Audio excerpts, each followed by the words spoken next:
Hulabog ang paniki sa inyo.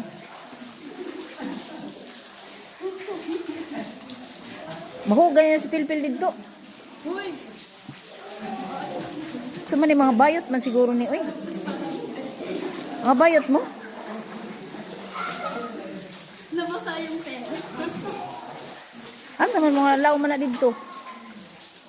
Law mi yata dun. Bawal ba tumalim? Nabasa. Hindi naman kasi malalim yan, kaya bawal tumalim. Bawal. Sige na mading. Talon. Ang laki. Sayang akin na ba?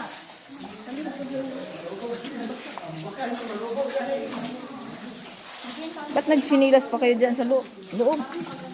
Parang swimming pool lang.